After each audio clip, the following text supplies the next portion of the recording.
¿Qué tienen en común una mansión de $150 millones y una pelea política detrás del escenario? Son capítulos ocultos en la historia de The Beverly Hillbillies, la comedia de 1962 que sacudió a Estados Unidos. Conoces la canción de apertura y la Cement Pond, pero ¿sabías que una de las actrices se postuló para el Congreso y que su coestrella apoyó públicamente a su rival?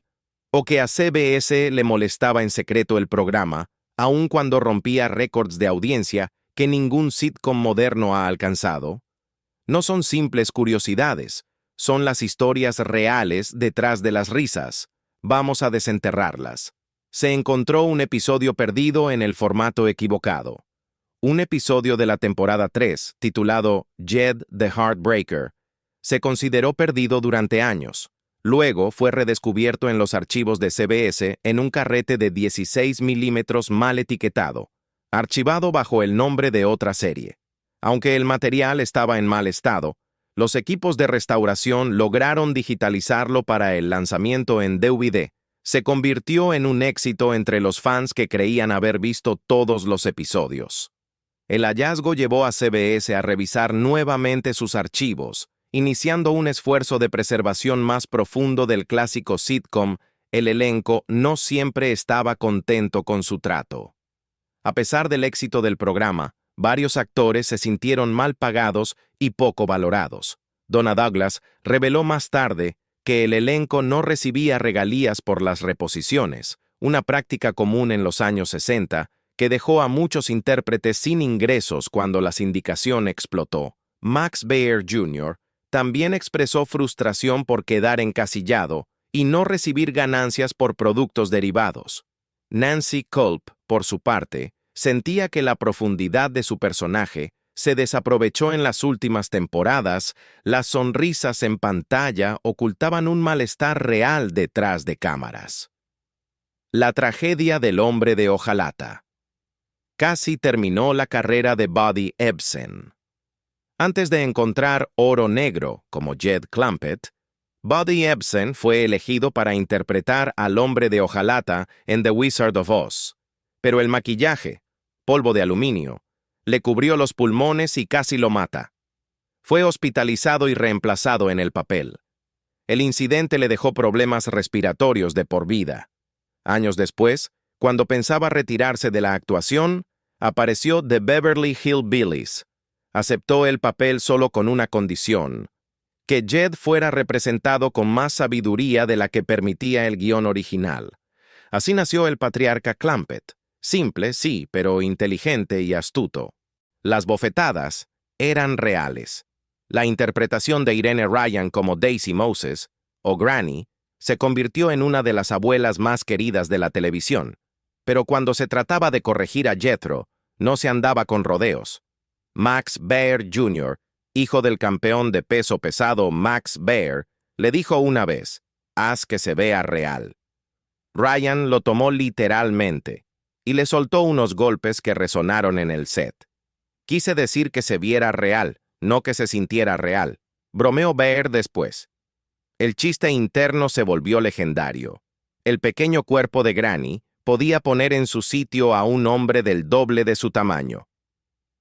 La pelea entre Nancy Kulp y Buddy Ebsen fue amarga, y política. Nancy Kulp, conocida por su papel como la inteligente y leal secretaria Miss Jane Hathaway, también llevó su independencia fuera de la pantalla. En 1984, acaparó titulares cuando se postuló al Congreso en el 9º distrito de Pensilvania como candidata demócrata. Kulp tenía una maestría en literatura inglesa y estaba profundamente comprometida con la educación, las artes y el servicio público. Esperaba que su fama de The Beverly Hillbillies le diera reconocimiento. Pero ocurrió lo contrario. Buddy Ebsen, su antiguo compañero de elenco y firme republicano, respaldó públicamente a su oponente, el titular Bud Shuster. Peor aún, Ebsen grabó un anuncio radial apoyando a Shuster y criticando la plataforma liberal de Kulp, afirmando que no estaba calificada para el cargo. La traición fue devastadora. Kulp quedó conmocionada. pues alguna vez había considerado a Ebsen un amigo cercano. Tras perder por un amplio margen, se alejó discretamente del espectáculo. La tensión entre ellos nunca se resolvió. Ella murió en 1991, todavía dolida y distanciada de Ebsen. Max Baer Jr. fue encasillado, y luego demandó a CBS. Max Baer Jr. interpretó a un Jethro tan convincente que Hollywood se negó a verlo como otra cosa. Después de la serie, los papeles desaparecieron. Los directores no podían separar al actor del torpe muchacho de los overoles. Así que Baer se volcó a los negocios, y en 2014 demandó a CBS después de que la cadena otorgara a otra empresa los derechos del nombre Jethro para una cadena de restaurantes. BBQ Baer ya había asegurado derechos de mercadotecnia y estaba desarrollando un casino temático de The Beverly Hillbillies en Las Vegas. La demanda terminó en un acuerdo, pero el proyecto se estancó aún así. Baer sigue siendo el único miembro del elenco vivo en 2025, y el más astuto legalmente. La canción de apertura se convirtió en un éxito de Billboard, The Ballad of Jed Clampett, interpretada por Jerry Scoggins y acompañada por las leyendas del bluegrass Flat and Scruggs. No solo era pegajosa, llegó a las listas. Alcanzó el puesto número 1 en la lista country de Billboard y el número 44 en el Hot 100. Los versos iniciales contaban toda la historia de los Clampett, mientras que las últimas líneas daban un adiós campirano. En 1993, cuando la serie tuvo una adaptación cinematográfica, Scoggins, ya octogenario, volvió para grabar una nueva versión. Pocas canciones de apertura han dejado una huella tan duradera. ¿Un libro de cocina real? Claro que sí. Los fans de The Beverly Hillbillies recibieron más que risas. También pudieron saborear la cocina de Granny gracias a un libro inspirado en la serie titulado Granny's Beverly Hillbillies Cookbook. Incluía más de 300 recetas auténticas del sur de Estados Unidos basadas en la tradición culinaria de los Apalaches. Aunque Irene Ryan no participó directamente, el libro recogía los icónicos remedios de su personaje, como el famoso Rheumatism Medicine, además de zarigüeya frita, estofado de ardilla y montones de grits. El libro también incluía anécdotas del rodaje, fotografías del elenco y dichos tradicionales, convirtiéndose en un objeto de culto para los fanáticos. Había desde platos contundentes como corn pone y pollo frito, hasta opciones más atrevidas como hog jowl and turnip greens. Aunque tenía un toque humorístico, también celebraba la herencia culinaria real de los Apalaches, convirtiéndolo en un recuerdo tan peculiar como culturalmente valioso. Estereotipos sureños y una espada de doble filo. Aunque The Beverly Hillbillies dominó los índices de audiencia, no estuvo libre de críticas. Muchos analistas, especialmente de medios urbanos, acusaron a la serie de perpetuar estereotipos dañinos sobre los habitantes rurales del sur, ignorantes, atrasados, demasiado literales y ingenuos. La medicina casera de Granny, la educación de sexto grado de Jethro y el amor de Ellie Mae por los animalitos estaban exagerados para provocar risa. Y sin embargo, irónicamente, el público sureño adoptó a los Clampett con orgullo. ¿Por qué? Porque se veían reflejados en la humildad de Jed, la lealtad de Ellie Mae y la resiliencia de Granny. Los Clampett no eran el chiste, eran el corazón moral del programa, especialmente en contraste con la avaricia y superficialidad de personajes como los Drysdale. Varios académicos señalan que, aunque la serie usaba caricatura, también otorgaba dignidad a sus personajes rurales.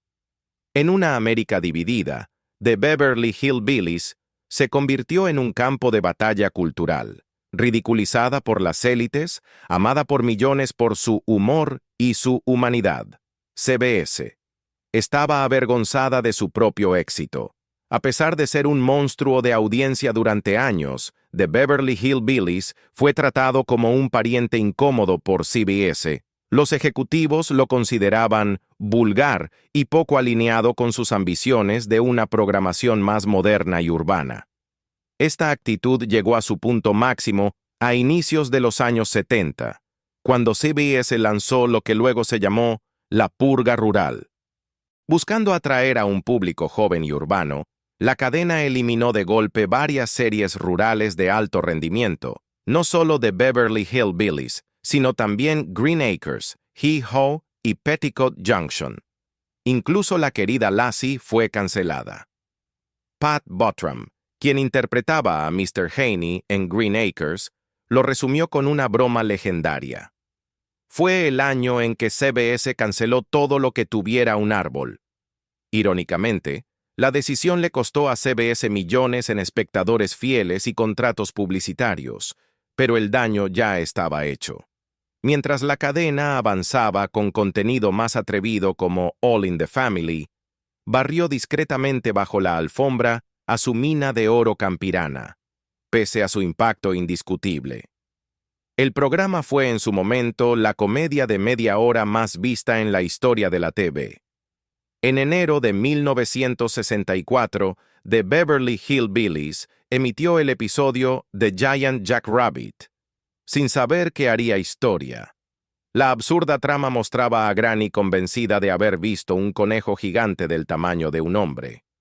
La familia intenta convencerla de que lo imaginó, hasta que, claro, resulta tener razón en la forma más hilarante posible. El episodio atrajo más de 65 millones de espectadores, convirtiéndose en el episodio de comedia de media hora más visto en la historia de la televisión estadounidense. Un récord que aún nadie ha superado, ni el capítulo de Friends que siguió al Super Bowl en 1996. Ni el final de Seinfeld, ni el final de The Big Bang Theory lograron superar esa cifra. Lo más impresionante es que el episodio lo logró sin efectos especiales, sin campañas masivas de marketing y sin cliffhangers. Fue pura comedia basada en personajes. Su éxito demostró que el público no solo veía el programa, estaba profundamente invertido en el mundo de Granny, sus bar mints y su famoso Cement Pond. La mansión de la serie se vendió por más de $150 millones. Aunque los Clampett encontraron petróleo solo en la ficción, la mansión que compraron resultó ser una de las propiedades más valiosas de California. Ubicada en 750 Bel Air Road, la casa usada para las tomas exteriores perteneció al financiero Arnold Kirkeby y más tarde al magnate Jerry Perenchio. En 2019 se puso a la venta por $195 millones y terminó vendiéndose por algo más de 150 millones, convirtiéndose en la casa más cara jamás vendida en California en ese momento. Conocida como Chartwell Estate, la residencia de 21,000 pies cuadrados se usó para tomas exteriores. Los interiores se filmaron en un estudio, aún así. La imagen de Granny sentada en una mecedora sobre el camión frente a la gigantesca mansión sigue siendo una de las imágenes más icónicas de la televisión. Hoy, arbustos altos y puertas de seguridad la ocultan, pero los turistas aún se detienen solo para tomar una foto del legendario lugar. The Beverly Hillbillies. Casi hizo un crossover con Batman. En pleno auge de los crossovers televisivos de los años 60, hubo conversaciones serias sobre un especial que combinaría The Beverly Hillbillies con Batman. La idea. Granny creería que Batman era un forajido enmascarado de verdad y trataría de curarlo. La propuesta fue cancelada porque ambos equipos de producción temían diluir sus marcas, pero el guión aún existe en los archivos de CBS. Jethro se basaba en una persona real. Paul Henning confesó que la personalidad de Jethro Bodine, músculos más cerebro, menos sentido común, estaba inspirada en un vecino real de su infancia en Missouri. Ese chico podía atrapar un cerdo con las manos, pero no sabía dar cambio. Max Baer Jr. lo llevó a la pantalla con tanto encanto que Jethro se convirtió en un arquetipo cultural, y a la vez en un ejemplo perfecto de cómo el encasillamiento puede arruinar una carrera. Orion perdió los derechos de autor de 55 episodios. Debido a un error legal, Orion Television no renovó los derechos de autor de los primeros episodios del programa. Como resultado, 55 episodios pasaron a dominio público, lo que significa que cualquiera podía transmitirlos, venderlos o distribuirlos. Pero había un problema. El tema musical, The Ballad of Jed Clampett, seguía bajo copyright. Por eso, muchas copias pirata reemplazaron la canción con música genérica de banjo para evitar demandas. CBS fue demandada por $15 millones por un camarógrafo.